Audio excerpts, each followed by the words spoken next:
दोस्तों आज मैं आपसे बात करने वाला हूं प्याज के बारे में। जी हां, प्याज जो हम लोग खाने में यूज करते हैं। बहुत सारे लोग हैं जिन्हें प्याज बहुत पसंद होती है, बहुत सारे लोगों को प्याज अच्छी भी नहीं लगती है और बहुत सारे लोग धार्मिक मान्यताओं के कारण प्याज नहीं भी खाते हैं। तो मैं प्याज से बनने वाली उस दवा के बारे में आज आपसे बात करने वाला हूं जिसका कि होम्योपैथी में बहुत ही बेहतरीन तरीके से उपयोग किया जाता है। और किस तरह से कि जब भी किसी व्यक्ति को सर्दी की शिकायत होती है, नाक से पानी बह रहा है, आंखों में पानी है, आंखों से खुजली चल रही है, तब सर्दी है, उसे जुकाम है, उसे छींकें बहुत ज्यादा आ रही हैं, तब उस कंडीशन में उस दवा का उपयोग किया जाता है और होम्योपैथिक मेडिसिनल सिस्टम में उसे एलियम सीपा के नाम से जाना जाता है। तो मैं आज आपसे एलियम सीपा के बारे में बात करूंगा कि किस तरह से हम एलियम सीपा का यूज कर सकते हैं, एलियम सीपा का उपयोग कर सकते हैं सर्दी के केसेस में। इसके अलावा एलियम सीपा और भी बहुत सारे रोगों में काम आती है, तो उनके बारे में भी मैं आज आपसे बात करूंगा। तो चलिए दोस्तों शुरू करते हैं। सबसे पहले मैं आपको बताता हूं, जैसा कि मैंने अभी आपको बताया कि सर्दी के केसेस में, जुकाम के केसेस में, छींके आने के केसेस में एलियम सीपा का उपयोग किया जाता है। तो वे लोग जिनको जुकाम के दौरान नाक से बहुत ज्यादा पानी आता है,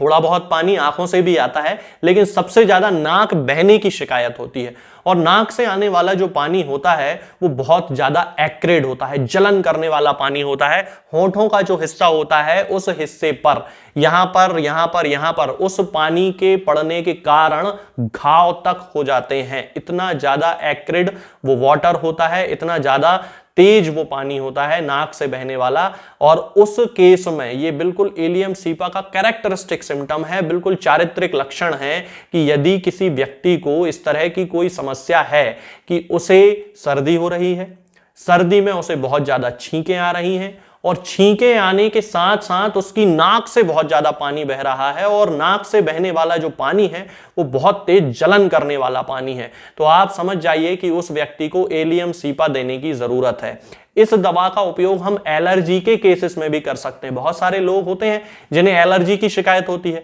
तो यदि किसी व्यक्ति को इस तरह की कोई एलर्जी है कि जिसके कारण वो जब सुबह सोकर उठता है तो छींकें आने लगती हैं और नाक से पानी बहने लगता है, तब एलियम सीपा का उपयोग किया जा सकता है। अब आप लोग सोच रहे होंगे कि सुबह सोकर उठने के केसेस में जब छींकें आना शुरू होती हैं तो मैं बहुत सारी दवाएं पहले आपको बता चुका हूं। तो दोस्तों वो सभी दवाएं अलग अलग लक्षणों के आधार पर काम करती हैं। जैसे जस्टिसिया अडाटोडा जो मैंने आपको दवा बताई थी कि सुबह जब किसी को बहुत ज्यादा एलर्जी की शिकायत हो, छींके आने की शिकायत हो, तो जस्टिसिया अडाटोडा का यूज किया जाता है। लेकिन जस्टिसिया अडाटोडा के केस में मैंने आपको यह नहीं बताया कि उसकी नाक से पानी बहता है जो कि जलन करता है, क्योंकि वहां पर यह सिम्टम नहीं पाया जाता है। यह सिम्टम केवल एलियम सीपा में पाया जाता है कि पानी जो नाक से बहता है वो जलन करता है। तो एलियम सीपा भी एलर्जी की मेडिसिन है उस केस में जहां की नाक से बहने वाला जो पानी है वो जलन करने वाला होता है, उसके कारण होंठ के ऊपरी हिस्से पर यहां पर घाव पड़ जाता है, तब उस केस में एलियम सीपा का उपयोग किया जाता है। अब दोस्तों यदि किसी व्यक्ति को जुकाम की शिकायत है तो फिर उसे सिरदर्द भी कभी कभी होने लगता है। अब यदि आपको ऐसा कोई सिम्टम है कि आपको जुकाम के साथ सिरदर्द हो रहा है, और वो जो सिरदर्द है वो किस चीज से बढ़ता है कि यदि आप गर्म कमरे में रहते हैं, बंद कमरे में रहते हैं तो सिरदर्द तेज हो जाता है, और यदि आप ठंडी हवा में घूमने निकल जाते हैं तो नाक से पानी बहना भी बंद हो जाता है और सिरदर्द में भी कमी आ जाती है। तो समझ जाइए कि ये एलियम सीपा का स्पेसिफिक कैरेक्टरिस्टिक सिम्टम है, विशेष चारित्रिक लक्षण है कि यदि किसी व्यक्ति को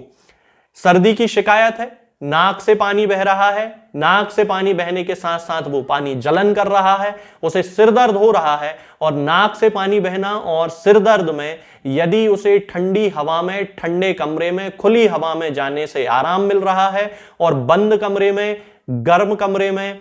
बहुत ज्यादा उसकी जो तकलीफ है वो बढ़ रही है, तो समझ जाइए कि उस व्यक्ति को एलियम सीपा देने की जरूरत है, उसके सिरदर्द के लिए भी और उसके जुकाम के लिए भी। इसके अलावा इसका जो तीसरा कैरेक्टरिस्टिक सिम्टम होता है दोस्तों वो ये है कि कभी कभी महिलाओं में जब मेंसेस आते हैं, यानी कि उनके पीरियड्स जब आते हैं, यानी कि जब उनको मासिक धर्म आता है, तब उस दौरान उन्हें बहुत ज्यादा सिरदर्द होने की शिकायत होती है और वो ये चाहती हैं कि वो ठंडी हवा में, पंखे की हवा में नीचे लेटी रहें। तो ये कैरेक्टरिस्टिक सिम्टम है एलियम सीपा का कि जब भी किसी महिला को मासिक धर्म के साथ साथ सिरदर्द शुरू हो जाता है और मासिक धर्म खत्म होते ही उसका सिरदर्द भी ठीक हो जाता है, तो आप समझ जाइए कि उसे एलियम सीपा देने की जरूरत है। अब दोस्तों कभी कभी ये होता है कि हम लोग कहीं पार्टी में गए होते हैं और हम लोग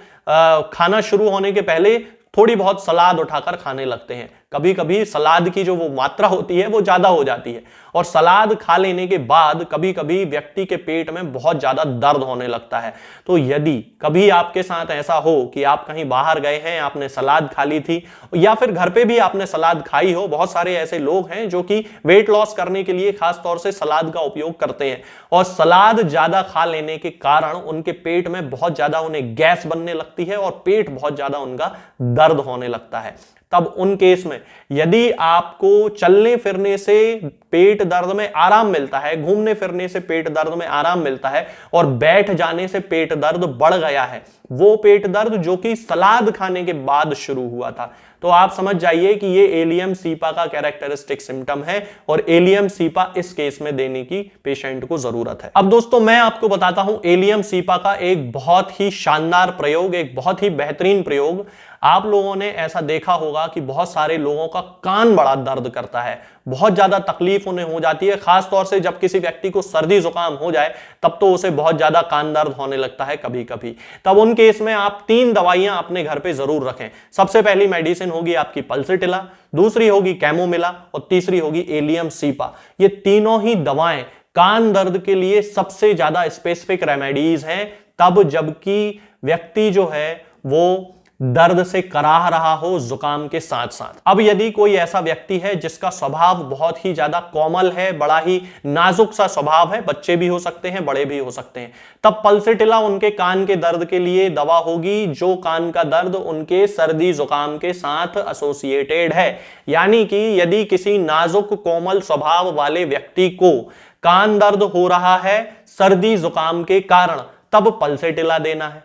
यदि कोई ऐसा व्यक्ति जिसको कान का दर्द हो रहा है सर्दी जुकाम के कारण और उसका जो स्वभाव है वो बड़ा गुस्सैल किस्म का है, चिड़चिड़ा स्वभाव है, बहुत ही ज्यादा उत्तेजना वाला स्वभाव है, तब उस व्यक्ति को कैमोमिला देना है। और यदि कोई ऐसा व्यक्ति जिसका सामान्य कोई व्यक्ति है जिसे नाक से पानी आने के कारण जलन पड़ रही है, सर्दी जुकाम है और कान दर्द की शिकायत है, पल्सिटिला में जलन नहीं होगी, कैमोमिला में पानी से जलन नहीं होगी जो पानी नाक से आएगा, लेकिन एलियम सीपा में पानी से जलन होगी और उसके साथ यदि उसे कान का दर्द है तो आप उसे एलियम सीपा देंगे। अब यदि हम इस दवा की पोटेंसी की बात करते हैं कि हमें किस पोटेंसी में इसका उपयोग करना चाहिए, तो सामान्यतः एलियम सीपा की 30 पोटेंसी का ही उपयोग किया जाता है और 30 पोटेंसी की 2-2 बूंद दिन में 3 बार या 4 बार व्यक्ति के लक्षणों की तीव्रता और उसकी क्रॉनिसिटी के बेसिस पे दी जाती हैं। हालांकि सर्दी जुकाम के जो ज्यादातर केस होते हैं वो एक्यूट केस होते हैं, ज्यादा लंबे समय तक नहीं रहते, फिर भी